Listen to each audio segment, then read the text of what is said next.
ভাই আসসালামু আলাইকুম। জি ওয়ালাইকুম আসসালাম। কেমন আছেন আপনি? আলহামদুলিল্লাহ, আল্লাহ ভালো। আপনি তো দেশ নায়কের ফোন পেয়েছেন। জি আলহামদুলিল্লাহ পেয়েছি। যা কংগ্রাচুলেশন, আপনাকে অগ্রিম অভিনন্দন। ধন্যবাদ। প্রিয় বন্ধুরা, আপনারা জানেন যে আসলে ঠিক এই মুহূর্তে বাংলাদেশ জাতীয়তাবাদী দল বিএনপির মনোনয়নের জন্য অনেকেই কিন্তু অধীর অপেক্ষায় আছেন, একেবারে চাতক পাখির মতো লন্ডনের দিকে তাকিয়ে আছেন, কারণ সেখানে দলের ভারপ্রাপ্ত চেয়ারপারসন জনাব তারেক রহমান রয়েছেন, যিনি দীর্ঘদিন ধরে দলের তৃণমূল থেকে শুরু করে শীর্ষ পর্যায় পর্যন্ত নিজের বাহিনী দিয়ে, নিজের লোকবল দিয়ে পরীক্ষা নিরীক্ষা করে অবশেষে ফোন করে মনোনয়ন অনেকটা নিশ্চিত করছেন এবং তাদেরকে মাঠে কাজ করতে বলছেন। তাদের মধ্যে একজন সৌভাগ্যবান হচ্ছে ডাক্তার ইকরামুল বারু টিপু, মান্দা নওগাঁচার মান্দা উপজেলার আপনি সাবেক উপজেলা চেয়ারম্যান ছিলেন। আপনাকে স্বাগত, আপনি আসুন আমার সাথে। আমরা এরকম একজন ভাগ্যবানকে পেয়েছি, সেই ভাগ্যবান যিনি জনাব তারেক রহমানের ফোন পেয়েছেন। আপনি টিপু ভাই, আপনি আসেন আমার সাথে, আসেন আমার রুমে বসে আপনার সাথে একটু কথা বলে। প্রিয় বন্ধুরা, আপনারা এই ভাগ্যবান টিপু ভাইকে, আমরা ডাক্তার টিপু ভাইকে আমরা পাশে পেয়েছি, যিনি দীর্ঘদিন নওগাঁর মানুষের জন্য কাজ করেছেন, নিবেদিত প্রাণ। এবং নওগাঁতে আমরা খবর নিয়েছি, যিনি সেখানে বিএনপি অঙ্গ সংগঠন যারা রয়েছে প্রত্যেককে এক ছাতার নিচে নিয়ে আসতে পেরেছেন, বিশেষ করে মান্দা অর্থাৎ নওগাঁ 4 যে আসনটি রয়েছে সেখানে। নিশ্চয়ই আপনি অভিভূত তারেক রহমানের ফোন পেয়ে। তারেক রহমান যেহেতু আমাদের দলের ভারপ্রাপ্ত চেয়ারম্যান, তার ফোন পাওয়া মানে এটা সৌভাগ্যের বিষয় আমি মনে করি, সেই হিসাবে আমি অভিভূত।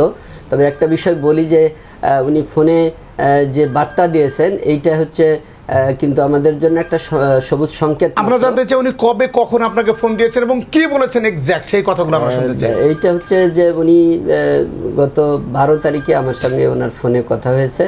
উনি বলেছেন যে নির্বাচন সামনে, সেই নির্বাচনের প্রস্তুতি নিতে হবে। আপনারা যেহেতু প্রার্থী হতে চান, চূড়ান্তভাবে মনোনয়ন স্থায়ী কমিটির সিদ্ধান্তের মাধ্যমে দেওয়া হবে, কিন্তু তার আগে আপনি দলের পক্ষ থেকে এইটুকু আপনাকে দায়িত্ব দেওয়া হচ্ছে যে আপনি নির্বাচনের জন্য একটা প্রস্তুতি গ্রহণ করেন, একটা টিম ওয়ার্ক যাতে করা যায় নির্বাচনে ভালো ফল করবার জন্য, সেইভাবে আপনি কাজ শুরু করেন। তৃণমূল পর্যায়ের সকল নেতাকর্মীকে একত্রিত করে যাতে যৌথভাবে কাজ করতে পারেন, সেভাবে আপনি গুছিয়ে নেন, এরকমের একটা বার্তা উনি দিয়েছেন। আপনার এলাকায় যারা আপনার কর্মী রয়েছে, আপনার সাধারণ মানুষ রয়েছে, তারা আপনাকে দীর্ঘদিন ধরে কেন এত ভালোবাসে আমরা একটু জানতে চাই। এইটা হচ্ছে মূল কারণ হচ্ছে যে আমি জনগণের কাছাকাছি থাকি, জনগণের সাথে থাকি। আমি 1993 সাল থেকে আমি ডাক্তারি করছি।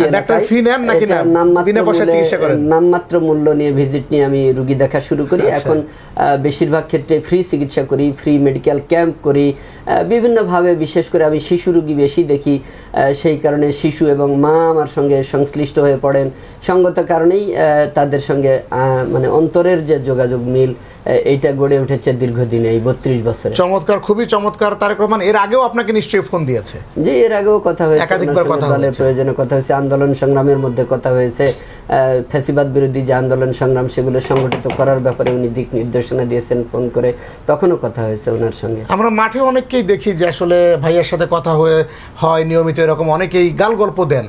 এগুলোর মধ্যে কি কোনো মানে কেউ কি ব্যবহার করতে চান যে আসলে আমি তারেক রহমানের ঘনিষ্ঠজন, এভাবে কি কেউ সুবিধা নেওয়ার সুযোগ আছে কিনা? এই সুযোগ কেউ ব্যক্তিগতভাবে মনে করতে পারে, কিন্তু এই সুযোগ বাস্তবে সম্ভব নয়। এই কারণে যে তারেক রহমান স্বজন প্রীতির ঊর্ধ্বে কাজ করেন।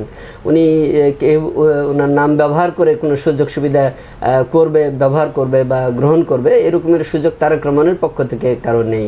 আমরা এর আগে দেখেছি যে মনোনয়ন পেতে গিয়ে কোটি কোটি টাকা খরচ করতে হয়েছে। বলা হয়েছে লন্ডনের সিন্ডিকেট রয়েছে, অর্থাৎ জনাব তারেক রহমান সাহেবের আশেপাশে অনেকেই সুবিধা নেওয়ার জন্য কোটি কোটি টাকার অফার দিয়েছে অনেককে। সেই জায়গাগুলো এবার আর থাকলো না নাকি? আমি মনে করি যে এটা একটা গাল গল্প ছাড়া কিছুই নয়, কেননা মনোনয়ন যে বাণিজ্যের কথা বলা হয় এটা দৃশ্যমান কিছু নয়, অথচ এটা দিয়ে একটা অপপ্রচার করা হয়, ছড়ানো হয়। আপনি কি 1 টাকা খরচ করেছেন? না, প্রশ্নই আসে না। একদম বিনা পয়সায় আপনি আসেন। আমি দলের জন্য নিবেদিত প্রাণ কাজ করে যাচ্ছি। বিসিএস দেওয়া সরকারি চাকরি ছেড়ে দিয়ে আমি এই রাজনীতির সঙ্গে কর্মী হিসেবে, দলের কর্মী হিসেবে কাজ করে যাচ্ছি দীর্ঘদিন। আমার যে ত্যাগ, আমার শ্রম, আমরা বলতেই পারি রাজনীতিতে সুদিন ফিরছে এরকম। অবশ্যই রাজনীতি একটা সুস্থ ধারায় ফিরে আসতেছে, যার নেতৃত্বেই তারেক রহমান সাহেব রয়েছেন। ধন্যবাদ আপনাকে। আমরা আপনার আগামীর এমপি হিসেবে আমরা নিশ্চয়ই মান্দা 4-এ আপনাকে পাবো, সেই প্রত্যাশা রাখতে পারি। দোয়া করবেন আপনি। ধন্যবাদ আপনাকে টিপু ভাই, ভালো থাকবেন। প্রিয় দর্শক, ধন্যবাদ আপনাকে। আপনারা যারা মনোনয়নের জন্য দীর্ঘদিন ধরে আসলে জনগণের সাথে ছিলেন, সাধারণ মানুষের জন্য কাজ করেছেন, তাদের আসলে হতাশ হওয়ার কিছুই নেই, তারা নিশ্চয়ই ফোন পাবেন। আর যারা দলের জন্য কাজ করেননি, কোনো ত্যাগ ছিল না, তারা বৃথা অপেক্ষা করে কোনো লাভ নেই। মূলত দক্ষ, যোগ্য এবং কল্যাণকর রাষ্ট্র গঠনে এবং সাধারণ মানুষের কাজের জন্য যারা সাধারণ মানুষকে নিয়ে যারা কাজ করতে চান, সৎভাবে বাঁচতে চান, নেতৃত্ব দিতে চান, তাদেরকেই বেছে নিচ্ছে তারেক রহমান। সুতরাং এখানে কোনো ধরনের সিন্ডিকেট বা কোনো ধরনের টাকা দিয়ে মনোনয়ন পাওয়ার আর কোনো সুযোগ থাকলো না।